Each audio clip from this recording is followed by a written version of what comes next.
हाय प्यारे दोस्तों, मैं प्रयास मिश्रा आपके अपने यूट्यूब चैनल प्रयास अकेडमी रामनगर में आपका स्वागत करता हूं। बहुत बहुत अभिनंदन करता हूं। आज का हमारा टॉपिक है क्लास 10th मैथ्स प्रश्नावली 3B क्वेश्चन नंबर फर्स्ट। आइए सॉल्व करते हैं।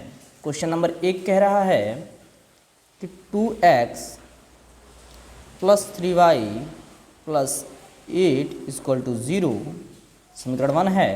दूसरा समीकरण कह रहा x minus y minus 1 equal to 0। दो समीकरण हमें दिए गए हैं और इसे हमें प्रतिस्थापन विधि द्वारा सॉल्व करना है। किस विधि द्वारा? प्रतिस्थापन। इसके पहले जो हमने प्रश्नावली लगाई थी 3A, उसमें विलोपन विधि का इस्तेमाल किया था। यहाँ हमें प्रतिस्थापन विधि द्वारा क्वेश्चन को सॉल्व करना है। प्रतिस्थापन विधि क्या कहती है कि x या y का वैल्यू, यहाँ जो समीकरण दिया गया है, किसी समीकरण से, चाहे पहले या दूसरे, जो भी समीकरण आपको आसान लगता है, उससे x या एक y की वैल्यू को फाइंड कर लेते हैं और वो मान दूसरे वाले समीकरण में रख लेते हैं। कैसे? आइए देखते हैं। यहाँ है, अगर हम 1 को उधर भेजें तो इस जगह +1, और यदि y को भेजते हैं तो इक्वल टू हो जाएगा 1 + y। ये हो गया। हमने समीकरण 2 से x की वैल्यू को फाइंड कर लिया, x की वैल्यू निकल गई। अब यह जो x की वैल्यू है, x की वैल्यू कितनी है? 1 + y। यह x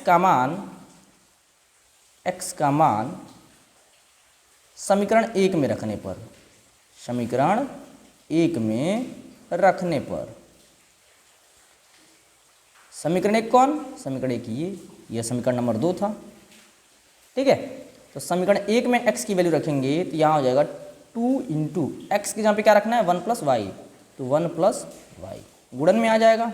2 into 1 + y plus 3y plus 8 equal to 0। अब 2 का इसमें गुणा करेंगे, 2 कम में 2 प्लस 2 का y में करेंगे 2y प्लस 3y प्लस 8 बराबर 0। 3 2 5 और 8 2 10, ये जगह 5y प्लस 10 बराबर 0। 8 का 2 में जोड़ेंगे और 2 को 3 में जोड़ेंगे तो 5y प्लस 10 बराबर 0। 5y बराबर 10, तो y बराबर, यहाँ गुणन में इधर जाएगा तो भाग में, यानी कि 5 के में 5 दूनी 10। y की वैल्यू कितनी आ गई हमारे पास? 2। ठीक है, y की वैल्यू कितनी मिली? 2। अब इस y की वैल्यू, y का मान रखने पर, किसी भी क्वेश्चन में रखेंगे तो y का मान निकल जाएगा, लेकिन यहाँ जो ऊपर इक्वेशन दिख रहा है हमारा दूसरे का, उसमें रख देते हैं। तो x इक्वल टू कितना था? 1 + y, तो ये हो जाएगा 1 प्लस, सॉरी, यहाँ 5y था, इधर जाएगा तो माइनस में आएगा। ठीक है बाबू, यहाँ वैल्यू माइनस में आएगी तो ये भी हमारा माइनस में होगा और ये भी किस में आएगा? माइनस में आएगा। ठीक है बाबू, तो यहाँ 1 + y की वैल्यू -2 रखेंगे, तो प्लस और माइनस माइनस होता है, तो 2 में से 1 जाएगा तो -1। चूँकि माइनस वाला बड़ा है तो इसलिए x की वैल्यू कितनी आ गई हमारे पास? -1। y की वैल्यू -2 और x की वैल्यू -1, ये हमारा हो गया आंसर। x की वैल्यू -1 और y की वैल्यू -2। आशा करते हैं ये क्वेश्चन आपको समझ में आया होगा। आते हैं अपने अगले प्रश्न की तरफ। क्वेश्चन नंबर 2 कह रहा है कि समीकरण दिया है पहला x माइनस वाई बराबर 3 और दूसरा समीकरण है x बटा 3 प्लस वाई बटा 2 बराबर 6। इसे सॉल्व करना है।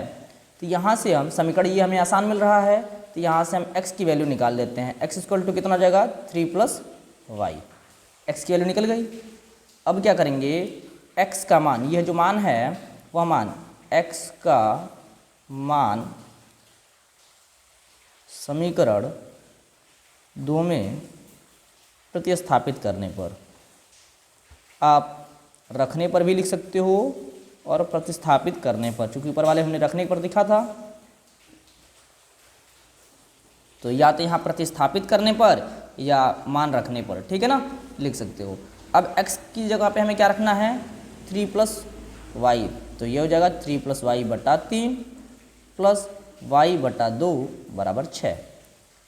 अब इसे सॉल्व करते हैं, इनका एलसीएम निकलेगा 3 और 2 का। तो इसके लिए हम क्या करते हैं, क्योंकि दोनों अचर पद है, और अभाज्य संख्या है तो इनका गुणा इसमें, इसका गुणा इसमें, और इन दोनों का आपस में मल्टीप्लाई कर देते हैं। क्या किया हमने, 2 का मल्टीप्लाई करना है इस वाले अंश में, इसका मल्टीप्लाई करना है इस अंश में, और इन दोनों का आपस में मल्टीप्लाई करना है।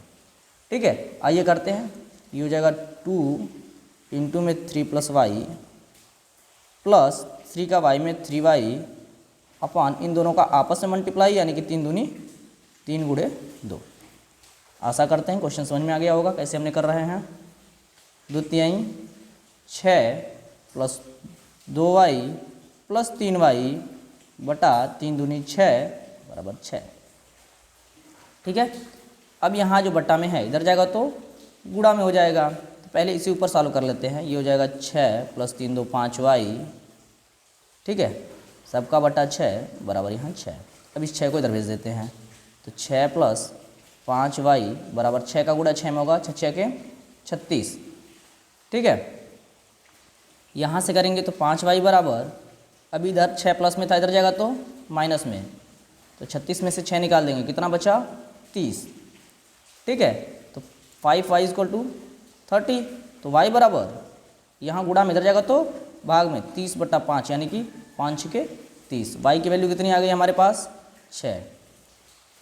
y का मान कितना मिला मुझे, y का मान मिला हमें 6। अब इस जो y की वैल्यू हमें 6 मिली हुई है, इस वैल्यू को जो पहले वाला हमने x की वैल्यू निकाली थी उसके जगह पे रख देंगे। तो आते हैं देखते हैं कैसे सॉल्व किया जाता है। यहाँ क्या करेंगे, y का मान रखने पर y का मान रख देंगे तो क्या हो जाएगा, x equal to 3 plus 6, 6 3 9, x का मान कितना निकला 9। आंसर हमारा हो जाएगा x इक्वल टू 9 और y का मान कितना निकला था 6, तो y equal to 6, x equal to 9 और y इक्वल टू 6, ये हमारा आंसर हो गया। आशा करते हैं ये भी क्वेश्चन आपको समझ में आया होगा। आते हैं अपने अगले क्वेश्चन की तरफ। क्वेश्चन नंबर 3 कह रहा है कि x प्लस वाई बराबर 10, 2x माइनस 3y बराबर 0।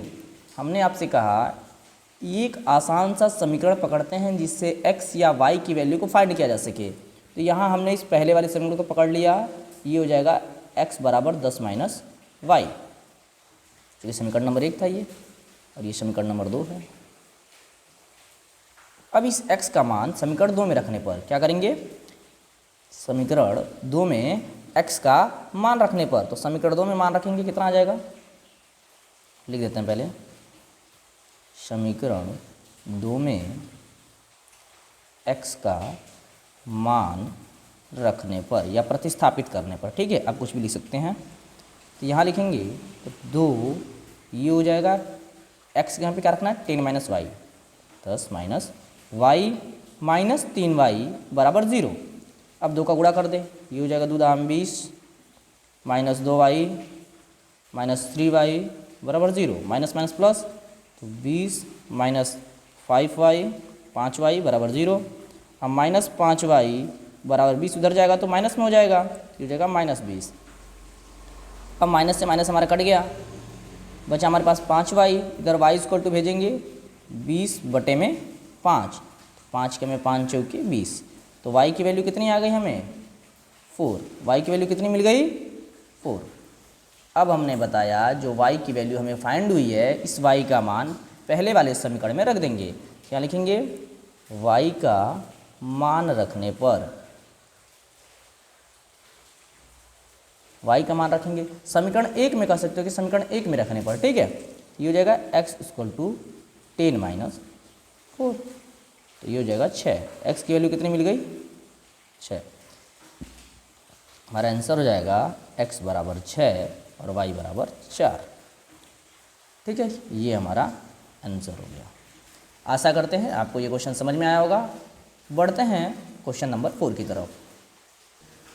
क्वेश्चन नंबर 4 कह रहा कि y equal to 7 minus 4x बटा 3 तथा 2x प्लस 3y बराबर -1 दिया गया है, और इसे हमें सॉल्व करना है किस विधि से, प्रतिस्थापन विधि से। तो चूंकि y की वैल्यू दी गई है, ये समीकरण नंबर 1 है और इसे समीकरण नंबर 2 मान लेते हैं। हमने क्या कहा, समीकरण 2 में y का मान रखने पर, y का मान रखने पर, चूँकि निकालना तो है नहीं, पहले से ही y का मान दिया हुआ है, यही वैल्यू हम पुट कर देते हैं। तो यहाँ हो जाएगा 2x प्लस 3 गुणन में 7 माइनस 4x बटे 3, ठीक है, ये बराबर -1।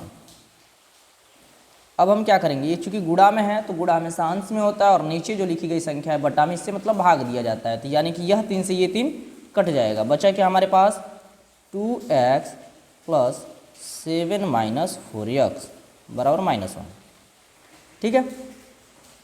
-4x है, ये प्लस 2x है, क्या हो जाएगा आपस में घट जाएगा, तो -2x हो जाएगा बराबर -1। अब ये -2x है, ये 7 प्लस में है, इधर जाएगा तो माइनस में, तो यहाँ इसे छोड़ते हैं और इसे भेज देते हैं दूसरी तरफ, ये चला गया अपने साइड में। अब ये दोनों आपस में जुड़ जाएंगे, -7 और -1 कितना हो गया -8, जुड़ तो जाते हैं लेकिन चिन्ह हमेशा माइनस का ही रहता है। अब ये माइनस से माइनस हमारा कैंसिल, बचा क्या 2x बराबर 8, या x बराबर हम कहें तो 8 बटे में 2, चूँकि यहाँ गुणा में है, इधर जाएगा तो भाग में, इतना तो अपन जानते ही हैं, ठीक है। 2 कम में 2, 2 चौके 8, तो x बराबर कितना आ गया 4, x की वैल्यू फाइंड हुई 4।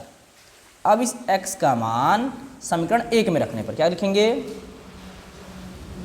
x का मान समीकरण 1 में रखने पर, ठीक है, समीकरण 1 यही है हमारा। तो y इक्वल टू क्या हो जाएगा 7 माइनस 4 इंटू 4, एक्स की जहाँ पे हमने क्या रख दिया, इसका मान 4 बटा 3 हो जाएगा 7 माइनस 4 चौके 16 बटे में 3, 16 में से 7 निकलेगा, कितना आया 9, 9 7 16 होता है, तो 9 बटा 3 किसकी वैल्यू निकल रहा है, y की वैल्यू फाइंड कर रहे हैं हम लोग। तो 3 कम में 3, 3 3 9, तो ये होगा y इक्वल टू 3। y की वैल्यू कितनी फाइंड हुई 3, और x की वैल्यू कितनी फाइंड थी 4, ये हमारा आंसर है। x इक्वल टू 4 और y इक्वल टू 3। आशा करते हैं ये क्वेश्चन आपको समझ में आया होगा। बढ़ते हैं अपने अगले प्रश्न, क्वेश्चन नंबर 5 की तरफ। क्वेश्चन नंबर 5 में हमें दो समीकरण दिया गया है, 3x minus Y equal to 3, ये क्वेश्चन नंबर पहला, और दूसरा दिया गया है 9x माइनस 3y बराबर 9, क्वेश्चन नंबर दूसरा, ठीक है। अब हम क्वेश्चन नंबर 1 को ही थोड़ा सा मॉडिफाई करना चाहें, लिखना चाहें तो हम क्या सीख सकते हैं कि 3x बराबर 3 प्लस वाई, ये हो जाएगा, और यहाँ पे x बराबर हो जाएगा 3 प्लस वाई बटा 3। इस इक्वेशन को तीसरा मान लेते हैं, मान लिया। हम क्या लिख देंगे, x का मान समीकरण 2 में रखने पर, 2 में प्रतिस्थापित करने पर,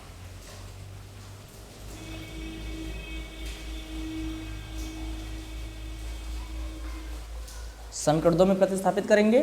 समीकरण 2 हमारा 9x, x की जहाँ पे क्या रखना है 3 प्लस वाई बटा 3 माइनस 3y बराबर 9। अब यहाँ से सॉल्व करेंगे, चूँकि 9 यहाँ गुणन में है, 9 यहाँ किस में है, यहाँ बटे में रखने मतलब गुणा में है। 3 का में 3, 3 3 9, क्या बचा 3 into 3 plus Y minus 3y बराबर 9, ठीक है। अभी क्या हो जाएगा, 3 का गुणा 3 में करेंगे, 3 3 9 प्लस 3 का गुणा इसमें y में करेंगे 3y माइनस 3y बराबर 9, जितना प्लस है उतना माइनस, क्या आ जाएगा 9 बराबर 9। अब ये देख लीजिए, यहाँ ना हमारी x मिली ना हमारी y बची, ना x बचा ना ही y मिला, अतः हम क्या लिखेंगे आंसर में, आंसर लिखेंगे x और y का कोई हल नहीं है, कोई हल नहीं है या कोई हल प्राप्त नहीं होगा, कोई हल प्राप्त नहीं होगा, क्योंकि वाई वाली पूरी कट गई, एक्स वाली वैल्यू यहाँ है नहीं, तो एक्स और वाई में कोई भी हल हमें प्राप्त नहीं होगा। आशा करते हैं ये वीडियो आपको पसंद आया होगा। यदि यह वीडियोज़ आपको पसंद आया है तो इसे लाइक करें, ज़्यादा से ज़्यादा शेयर करें। यदि इस चैनल पर नए आए हैं तो चैनल को सब्सक्राइब कीजिए, बेल आइकन को जरूर प्रेस करें, जिससे कि आगामी आने वाली वीडियोज़ की नोटिफिकेशन आपको मिलती रहे। तब तक के लिए आप सभी को तहे दिल से धन्यवाद।